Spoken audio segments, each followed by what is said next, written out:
আসসালামু আলাইকুম। প্রিয় দর্শক, অন্য মঞ্চে আলোচনায় আপনাদের সকলকে স্বাগত জানাচ্ছি।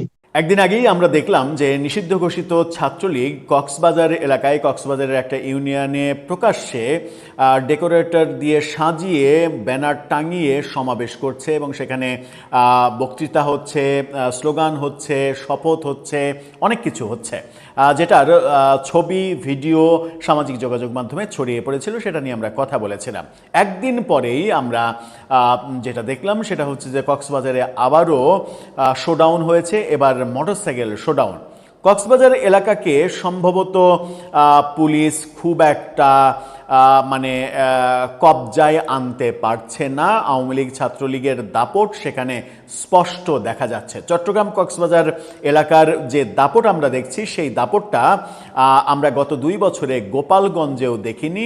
একেবারে স্পেসিফিক ওই 2025-এর 16ই জুলাই যে এনসিপি কাণ্ড, ওই দিনের কাণ্ড ছাড়া খুব একটা দেখিনি। আরেকদিন ঘটেছিল, আরেকদিন সেটা হচ্ছে যে শেখ হাসিনার রায় যেদিন ঘোষণা হবে সেই দিন রাস্তা অবরোধ করার ঘটনা ঘটেছিল। তাছাড়া এরকম শোডাউন কিংবা ব্যাপক আধিপত্য বিস্তার করার যে চেষ্টা, সেই চেষ্টা কিন্তু আমরা খুব একটা গোপালগঞ্জেও দেখিনি। চলুন কক্সবাজারে আবার ফিরে যাই কি হচ্ছে সেখানে। সেখানে পুলিশ কি নির্বিকার, নাকি পুলিশের সঙ্গেও এক ধরনের সমঝোতা হয়েছে, যেটা হলে অবাক হওয়ার কিছু থাকবে না। কারণ পুলিশও তো মানুষ, তাদের বিরুদ্ধে তাদের মধ্যেও তো রাজনৈতিক আদর্শের ব্যাপার থাকে, যেটা কখনো প্রকাশিত হয়, কখনো হয় না। বলছিলাম কক্সবাজারের কথা। প্রকাশ্যে সমাবেশের পরে এবার প্রকাশ্যে মোটরসাইকেল শোডাউন ছাত্রলীগ করেছে, যারা নিষিদ্ধ রয়েছে। খবরের কাগজের এই শিরোনামটা দেখে নিন। একেবারে খুবই ভালো একটা ছবি দিয়ে, স্মার্ট একটা ছবি। এই ছবি গণমাধ্যমের ফটোগ্রাফারের তোলার মতো অনেক ছবি, দক্ষ হাতে তোলা। সেই ছবি দিয়ে তারা বলছে কক্সবাজারের নিষিদ্ধ ছাত্রলীগের মোটরসাইকেল শোডাউনের ভিডিও ভাইরাল। কক্সবাজারের রামু উপজেলায় ছাত্রলীগের নেতাকর্মীদের মোটরসাইকেল শোডাউনের একটি ভিডিও সামাজিক যোগাযোগ মাধ্যমে ছড়িয়ে পড়েছে। ভিডিওটি ঘিরে জেলা জুড়ে আলোচনার জন্ম হয়েছে। আজকে সকালে চট্টগ্রাম কক্সবাজার মহাসড়কের রামু জোয়ারি নালা এলাকায় 10 থেকে 12টি মোটরসাইকেলে 20 থেকে 30 জনের একটি দলকে শোডাউন করতে দেখা গেছে। সামাজিক যোগাযোগ মাধ্যমে ছড়িয়ে পড়া ভিডিওতে তাদের বিভিন্ন স্লোগান দিতেও দেখা গেছে। ভিডিওতে শোনা যায় অংশগ্রহণকারীরা টুঙ্গিপাড়ার শেখ মুজিব, লাউ লাউ লাউ সালাম, 71-এর হাতিয়ার, গর্জে উঠুক আরেকবার, শেখ হাসিনার জন্য বাংলাদেশ ধন্য এবং শেখ হাসিনার ভয় নাই, রাজপথ ছাড়ি নাই, এ ধরনের স্লোগান তারা দিয়েছেন। স্থানীয় সূত্র বলছে রামু উপজেলা ছাত্রলীগের যুগ্ম আহ্বায়ক তারেক উদ্দিন মিশুক, শাহিন সারোয়ার কাজল, মবিনুল হাসান নয়ন এবং সাকিবের নেতৃত্বে এই শোডাউন অনুষ্ঠিত হয়েছে। রামু উপজেলা ছাত্রলীগের যুগ্ম আহ্বায়ক তারেক উদ্দিন মিশুক খবরের কাগজকে বলেছেন, আবার কথাও হয়েছে গণমাধ্যমের সঙ্গে, জেলা ছাত্রলীগের সভাপতি এস.এম. সাদ্দাম হুসাইনের নির্দেশে রবিবার সকালে আমরা মোটরসাইকেল শোডাউন করেছি, আমরা সংগঠনের কার্যক্রম চালিয়ে যাচ্ছি। অপর যুগ্ম আহ্বায়ক শাহিন সারোয়ার কাজল তিনি বলেছেন, রবিবার সকালে রামুর বিকেএসপি এলাকায় এই শোডাউন হয়েছে, সংগঠনের দুঃসময়েও আমরা রাজপথে আছি। রামু থানার ভারপ্রাপ্ত কর্মকর্তা ওসি মনিরুল ইসলাম ভূঁইয়া জানান, আমার জানা মতে রবিবার নিষিদ্ধ সংগঠন ছাত্রলীগের কোনো মোটরসাইকেল শোডাউন হয়নি। সামাজিক যোগাযোগ মাধ্যমে ছড়িয়ে পড়া ভিডিওটি আগেরও হতে পারে, বিষয়টা আমরা খতিয়ে দেখছি। অর্থাৎ পুলিশ জানেই না এ ধরনের ঘটনা ঘটেছে। অবশ্য পুলিশ আর কত জানবে? সারা দেশে এত ঘটনা ঘটছে যে পুলিশের এত খবর রাখা আসলে কঠিন ব্যাপার। পুলিশ জানে না, এটা একটা গুরুত্বপূর্ণ ব্যাপার এবং এই বক্তব্য, ওসির এই বক্তব্য তার চাকরির জন্য সমস্যা হয়ে যাবে কিনা সেটা একটা বড় ব্যাপার। আমরা একদিন আগেই দেখলাম যে তারা প্রকাশ্য সমালোচনা করছে বালিয়াচং ইউনিয়নে। সেই সমাবেশে তারা শেখ হাসিনা ফেরার কথা বলছে এবং শেখ হাসিনা ফেরার আত্মবিশ্বাসের কথা বলছে, শপথ নিচ্ছে, এরকম ব্যাপারগুলো আমরা দেখেছি। এরপরেই আবার কক্সবাজারের রামুতে দেখলাম মোটরসাইকেল শোভাযাত্রা।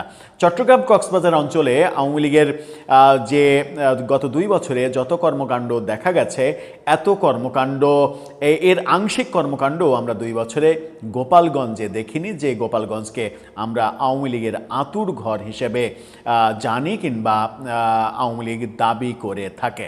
দর্শক, আপনার কাছে কি মনে হয়? আসসালামু আলাইকুম রহমতুল্লাহি ওয়া বারাকাতুহু। সম্মানিত দর্শক, পায়ের আওয়াজ পাওয়া যায়, এই শব্দটি বা এই বাক্যগুলো, মানে এই বাক্যটি আমাদের দেশে অত্যন্ত জনপ্রিয় একটি বাক্য। এটি প্রয়াত সব্যসাচী লেখক সৈয়দ শামসুল হক রচিত একটি কাব্য নাটক, পায়ের আওয়াজ পাওয়া যায়, কাব্য নাটক।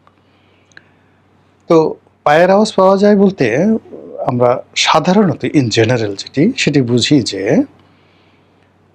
খুব দৃঢ়তার সাথে একটা আওয়াজ, পায়ের আওয়াজ। যদি ইতিবাচক অর্থে আপনি ধরেন তাহলে বিপ্লবীদের পায়ের আওয়াজ। অন্যায় চলে, অবিচার চলে, অনাচার চলে, ঠিক সেই সময় যখন বিপ্লবীরা তারা আওয়াজ তুলে, চল চল চল, ঊর্ধ্ব গগনে বাজে মাদল, এরকম একটা রণসঙ্গীত গেয়ে গিয়ে মার্চ করতে করতে আসে, তখন আমরা গর্ব ভরে বলি পায়ের আওয়াজ পাওয়া যায়। কিন্তু সে পায়ে যখন বুট থাকে এবং এই আওয়াজটি যখন নেতিবাচক অর্থে ধরা হয়, তখন মনে করা হয় যে আমাদের কপাল পুড়তে যাচ্ছে, আমাদের পিঠে চাবুক পড়তে যাচ্ছে। ফলে যখন বুটের আওয়াজ পাওয়া যায়, বুটযুক্ত পায়ের আওয়াজ পাওয়া যায়, তখন ধরে নেওয়া হয় যে একটা মিলিটারি শাসন বা একটা মার্শাল ল অনিবার্য হয়ে যাচ্ছে। তো মোটামুটি পায়ের আওয়াজ বলতে এই দুটো জিনিসকে আমরা বুঝে আসছি। এর বাইরে আমরা যে শব্দগুলো আজকের শিরোনামে ব্যবহার করেছি সেটা হলো কিসের আওয়াজ পাওয়া যায়। চারিদিকে শুধু ফিসফাস আর বড় বড় দীর্ঘশ্বাস, এই বিষয়টি নিয়ে আলোচনা করব। কাজে এখানে কোনো পায়ের আওয়াজ পাওয়া যাচ্ছে না। আমার প্রশ্ন, আপনি কি কোনো আওয়াজ শুনতে পাচ্ছেন? আপনি কি কোনো আওয়াজ শুনতে পাচ্ছেন? আওয়াজ মিন্স দ্য সাউন্ড। এই পৃথিবীর সবচেয়ে আকর্ষণীয় বস্তু হলো সাউন্ড, রিদম। সেটা যে কোনো ফর্মই হোক না কেন, যতক্ষণ পর্যন্ত সাউন্ড আছে এই পৃথিবী ততক্ষণ পর্যন্ত আছে। আর যতক্ষণ পর্যন্ত সাউন্ড থাকবে না কোনো একটা জায়গাতে, সেখানে কোনো প্রাণী বসবাস করতে পারবে না। অর্থাৎ বাতাস না থাকলে সাউন্ড থাকবে না। যেখানে বাতাস নেই, এরকম একটা ঘরে আপনি জোরে জোরে চিৎকার করেন, আপনার একদম পাশে দাঁড়িয়ে থাকা সেই মানুষটি শুনতে পাবে না। একেবারে কানের কাছে নিয়ে আপনি জোরে চিৎকার করে যদি বলেন বাঁচাও, রুমে যদি বাতাস না থাকে কেউ শুনতে পাবে না আপনার কথা। কাজেই আপনি বুঝতে পারেন যে সাউন্ড শব্দটি বা সাউন্ড আপনার জন্য কতটা গুরুত্বপূর্ণ। এই পৃথিবী তৈরি হয়েছে সাউন্ড দিয়ে, বিগ ব্যাং। সে বিরাট একটা সিঙ্গার ফুক আমরা যেভাবে বলি, বিজ্ঞান সেটাকে বিগ ব্যাং বলছে। এই একটি শব্দ থেকে একটা যেটিকে বলা ঈশ্বর কণা, ছোট একটি পরমা অণু, সেটি ভেঙে, আপনি তো পদার্থের সবচেয়ে ক্ষুদ্রতম অংশকে বলা হয় অণু, সেই অণু ভেঙে এই মহাবিশ্ব তৈরি হয়েছে। তো বুঝেন যে শব্দ কত প্রবল, যে একটা অণুকে হিমালয় বানিয়ে ফেলেছে। অণুকে না, অণুর লক্ষ লক্ষ ট্রিলিয়ন ট্রিলিয়ন ভাগের এক ভাগ অংশ দিয়ে একটি হিমালয় তৈরি হয়েছে, একটি প্রশান্ত মহাসাগর তৈরি হয়েছে, একটি গ্যালাক্সি নক্ষত্রমণ্ডলী তৈরি হয়েছে ট্রিলিয়ন ট্রিলিয়ন, একটা অণুর ট্রিলিয়ন ট্রিলিয়ন ভাগের এক ভাগ দিয়ে। আবার যখন কম্প্রেসড করা হবে, আল্লাহ যদি চায় তাহলে সমস্ত তার সৃষ্টিকে আবার সেই একটি অণুর মধ্যে, যেটা ঈশ্বর কণা, সেটার মধ্যে ঢুকিয়ে ফেলতে পারবেন। এই হলো মহাজগতে শব্দের গুরুত্ব। এই পৃথিবী ধ্বংস হয়ে যাবে শব্দের মাধ্যমে। হযরত ইসরাফিল আলাইহিস সালাম সিংহায় ফুঁক দিবেন, বজ্রনীনাদ, এত জোরে শব্দ হবে, সেই শব্দে পৃথিবীর সমস্ত মাধ্যাকর্ষণ মহাকর্ষণ তছনছ হয়ে যাবে। সমস্ত বস্তু তার ওজন হারাবে। বড় বড় পাহাড় পর্বতগুলো তারা তুলোর মতো উঠতে থাকবে, এবং মানুষ, আপনি বুঝেন যেখানে হিমালয় উঠতে থাকবে তুলার মতো, আপনি আমি কি অবস্থা হবে? ধুলাবালির পর্যায়ে আমরা থাকবো না, কিয়ামত সংঘটিত হয়ে যাবে। তো কাজেই আপনি যখন একটি রাষ্ট্র, একটি সমাজে প্রপার ওয়েতে শব্দ শুনতে পাবেন, ইট মিনস সেই রাষ্ট্রটা জীবিত আছে, বেঁচে আছে, সঠিক ওয়েতে আছে।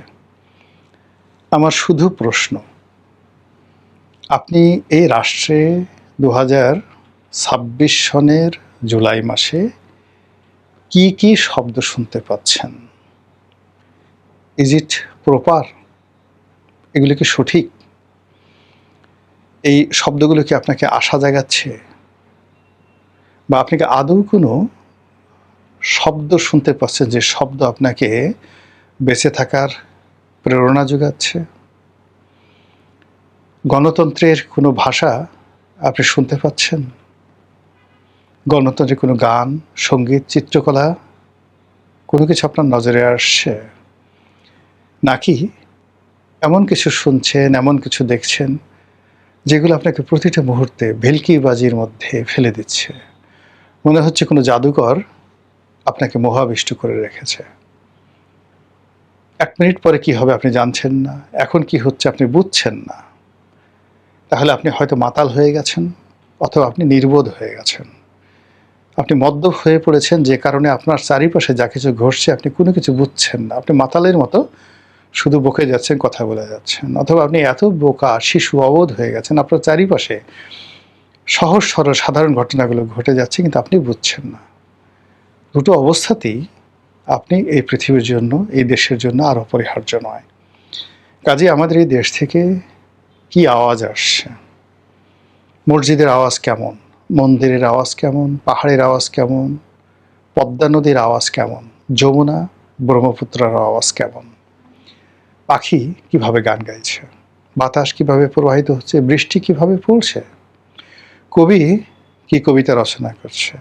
শিয়ালগুলো কিভাবে ডাকছে? কুকুরগুলো কিভাবে ঘেউ ঘেউ করছে? সবগুলো মিলিয়ে একটা ইকোসিস্টেম। এই ইকোসিস্টেমের উপরেই আপনার আমার জীবন, আপনার আমার অস্তিত্ব। আপনি কি এই ধরনের কোনো আওয়াজ শুনে স্বস্তি পাচ্ছেন? নদীর ঢেউ, বাতাসের শোষ শব্দ, রাজপথের স্লোগান, কবির কবিতা, শিল্পীর গান, কিংবা মসজিদের আজান, কোনটা আপনাকে তৃপ্তি দিচ্ছে? আমরা ছোটকালে খুব সকালবেলা কেউ ওয়াজ শুনতাম, কেউ মান্নাদের গান শুনতাম। আমরা যখন ইউনিভার্সিটিতে পড়তাম, প্রতিটা রুমে সেই রবীন্দ্রসঙ্গীত বাজত। তখন রবীন্দ্রসঙ্গীতের উপরে অন্য কিছু ছিল না। আর কবিতা, বিভিন্ন লেখকের কবিতা। যারা আধুনিক তারা পূর্ণেন্দু পত্রীর কবিতা শুনতেন, সুভাষ মুখোপাধ্যায়ের কবিতা শুনতেন, নজরুল, রবীন্দ্রনাথ, সৈয়দ শামসুল হকের কবিতা তো ছিলই। সে 80-র দশকের স্বর্ণালীর সময়। এখন আপনি কি শুনছেন বিশ্ববিদ্যালয়গুলোতে? কি দেখছেন সেই অপরাজয় বাংলার পাদদেশে, বটতলায়, শিমুলতলায়? কি দেখছেন সরোয়ারের উদ্যানে, শাহবাগের মোড়ে, কিংবা বাংলা একাডেমির চত্বরে? এগুলোর উপরে আপনার বেঁচে থাকার আনন্দ। এখানে আপনি কি আওয়াজ শুনছেন আর কি দৃশ্য দেখছেন? এগুলো একটা পার্ট। 2 নম্বর হলো যে আপনার ভিতরে যে কথাগুলো যেগুলো তৈরি হচ্ছে, মানুষের চিন্তা করার ক্ষমতা, কথা বলার ক্ষমতা অলৌকিক। কোনো বিজ্ঞান এখনো বের করতে পারেনি যে শরীরের কোন যন্ত্রটা থেকে আসলে কথাটা তৈরি হয়। এই যে আমি আপনাদের সামনে কথা বলছি, আমার শরীরের কোন যন্ত্রটা থেকে, আমরা এখন গলা, যেটাকে আমরা স্বরযন্ত্র বলি, তো এটার মাধ্যমে শব্দ তৈরি হয়। কিন্তু এই যে আমি যে ভাষাটা বলছি, বা আমার এই যে অনবরত আমি শব্দ রচনা করছি, বাক্য রচনা করছি, তাল দিচ্ছি, লয় দিচ্ছি, ছন্দ দিচ্ছি, যুক্তি দিচ্ছি, বিতর্ক দিচ্ছি, এটা তৈরি হলো কোন মেশিন থেকে? এটা কি আমার দেহের মধ্যে, নাকি এটা আমার দেহের বাইরে? এটি কি আসমানে, নাকি আরশে আজিমে? এ প্রশ্নের উত্তর আমরা কেউ দিতে পারিনি। ফলে মানুষের যে জবান, এই জবানকে বলা হয় কালাম, অলৌকিক কালাম। এই কালামের যে স্বাভাবিক প্রবাহের উপরে এই পৃথিবীর, এই সমাজের, এই দেশকালের উন্নয়ন নির্ভর করে। কাজে যখন কারো কণ্ঠ রোধ করে দেওয়া হয়, কারো জবান বন্ধ করে দেওয়া হয়, কিংবা কেউ যে কোনো পরিবেশ পরিস্থিতির কারণে প্রাণ খুলে হাসতে পারে না, প্রাণ খুলে কথা বলতে পারে না, নিজের রাগ উদ্গীরণ করতে পারে না, এমনকি প্রাণ খুলে প্রতিপক্ষকে আক্রমণ করতে পারে না, তখন তার অবস্থা, তার স্বাধীনতা পশুর চাইতেও খারাপ হয়ে যায়। একটা পশু যে শব্দ করতে পারে, সে তার বিরক্তি প্রকাশ করতে পারে স্বাধীনভাবে, সে জোরে একটা চিৎকার দেয়, সে হাসি দেয়, সে আনন্দ প্রকাশ করে, সেটা ছাগল হোক, গরু হোক, ভেড়া হোক, বাঘ হোক, হাতি হোক, সবারই একটা স্বাধীন সত্তা রয়েছে নিজের অনুভূতিকে প্রকাশ করে। আপনি কখনো কোনো গরুকে পিটিয়ে মেরে ফেললেও তার জবান বন্ধ করতে পারবেন না। আপনার ভয়ে কোনো ছাগল, বিড়াল, কুকুর, কাক, চড়াই পাখি, ময়না পাখি, টিয়া পাখি জবান বন্ধ করে দিয়েছে, এর কোনো উদাহরণ নেই। একমাত্র মানুষ কারো ভয়ে জবান বন্ধ করে দেয়, অথবা কেউ ভয় দেখিয়ে তার জবান বন্ধ করতে বাধ্য করে। এখন এই জমানাতে আপনার জবানের অবস্থা কি? আপনি কি প্রাণ খুলে সব কথা বলতে পারছেন, না ফিস ফিস করে ফুসফাস করে কথা বলছেন? যদি বলতে পারেন আপনি ভালো আছেন, আর যদি ফিসফাস করে কথা বলতে হয় আপনাকে, তাহলে ওই যে কিসের আওয়াজ পাওয়া যায়, যদি ধরে নিতে হবে আপনি কোনো আওয়াজই পাচ্ছেন না এবং আপনি পতনের অতলান্তে চলে যাচ্ছেন। এবার তৃতীয় প্রসঙ্গে আসি, দীর্ঘশ্বাস। মানুষ কখন দীর্ঘশ্বাস ফেলে? যখন সে নিজেকে আর মানুষ মনে করে না, নিজেকে ব্যর্থ মনে করে, নিজেকে নিয়ে সে আর কোনো স্বপ্ন দেখতে পারে না। সে যখন মনে করে তার শ্রমের মূল্য নেই, সে মনে করে তার পরিশ্রমের কোনো মূল্য নেই, সে মনে করে মানুষ হিসেবে তার যে জন্ম, এই জন্মের কোনো সার্থকতা নেই, সে বেঁচে থাকতে স্বাচ্ছন্দ্য বোধ করে না, মরে যেতেও তার কোনো ইচ্ছা হয় না। এরকম একটা অবস্থাতে সে চারিদিকে যা কিছু দেখে, কোনো কিছু তাকে তৃপ্তি দেয় না। তার কাছে মনে হয় এটা এরকম হওয়া উচিত ছিল না। তার এক ধরনের ফ্রাস্ট্রেশন নিজের জন্য, যে আমি আমার কাজের জন্য ফলাফল পাচ্ছি না, আমি মানুষ হিসেবে কোনো মূল্যায়ন পাচ্ছি না কারো কাছ থেকে, আমার যেটা প্রাপ্য, আমার শ্রম, আমার অর্থ, আমার বিত্ত, আমার ধন সম্পদ যা কিছু আছে, প্রতিটি জিনিস স্বাধীনভাবে ভোগ করার আমার যে ক্ষমতা, সহজাত মানবিক ক্ষমতা, এই ক্ষমতার পথে আমার বিরাট একটা বাধা তৈরি হয়েছে। তখন নিজের অজান্তে মানুষের মধ্য থেকে একটা দীর্ঘশ্বাস বের হয়ে আসে। যখন দীর্ঘশ্বাস বের হয়, ধরে নিতে হবে যে সমাজে, যে রাষ্ট্রে নাগরিকদের এরকম দীর্ঘশ্বাস বেশি হয়, ওই সমাজের সব কিছু কার্বন ডাই অক্সাইড বলা হবে, কার্বন মনোঅক্সাইড, মানে কার্বন ডাই অক্সাইড বিষাক্ত, এর মধ্যে পড়লে আপনি মরে যাবেন, আর মনোঅক্সাইড আরও বিষাক্ত। তো মানুষের দীর্ঘশ্বাস একটা সমাজকে, একটা রাষ্ট্রকে, একটা দেশকে, একটা জনপদকে কার্বন মনোঅক্সাইডে পরিপূর্ণ করে তুলে সেখানে কেউ বাঁচতে পারে না, না বৃক্ষ, না লতা, না ফুল, না ফল, না পাখি, সব কিছু তছনছ হয়ে যায়। সেই দিক থেকে এখন এই বাংলায় আপনি কি দীর্ঘশ্বাস ছাড়ছেন, নাকি প্রাণ খুলে বলছেন আলহামদুলিল্লাহ আলা কুল্লি হাল? আল্লাহ, শেখ হাসিনার 15 বছরের দুঃশাসন গেছে, আওয়ামী লীগের কর্তৃত্ববাদী শাসন গেছে, ছাত্রলীগ গেছে, যুবলীগ গেছে, তুমি আল্লাহ আমাদেরকে শেখ হাসিনার পরিবর্তে রাষ্ট্রনায়ক তারেক রহমান সাহেবকে দিয়েছ। তুমি আমাদেরকে বিশ্ববিজয়ী নোবেল লরিয়েট ডক্টর মোহাম্মদ ইউনূসকে দিয়েছ। আলহামদুলিল্লাহ, চোখের পানি ফেলে দেন। আল্লাহ, তোমার দরবারে শুকরিয়া। আল্লাহ, ছাত্রলীগ গেছে, আমরা সমন্বয়কদেরকে পেয়েছি। হে আল্লাহ, তুমি কত ভালো, বলে আপনি চোখের পানি ফেলে দেন। আমি এই যে এদেরকে পেয়েছি, একটু ওমরা করে আসি। এত শান্তিতে এরা আমাদেরকে রেখেছে। একসময় আমাদেরকে রামদা দিয়ে ভয় দেখাতো, এখন এরা আমাদেরকে কত সুন্দর আদর করে, চুমো দেয়, আমাদেরকে জড়িয়ে ধরে, আমাদের হাতকে শক্তিশালী করে, প্রতিটা মুহূর্তে আমাদের বেঁচে থাকার প্রেরণা যোগায়। এদের দেখলে আমাদের চোখের পাতা শীতল হয়ে যায়, আমাদের সমস্ত ক্লান্তি দূর হয়ে যায়, আমরা আবেগে ঘুমিয়ে পড়তে চাই। আপনি কি এরকম হচ্ছে? যদি হয়ে থাকে আলহামদুলিল্লাহ। আর যদি আপনার দীর্ঘশ্বাস আসে, তাহলে শুধুমাত্র আপনি নিজে যে বিপদে পড়বেন তা নয়,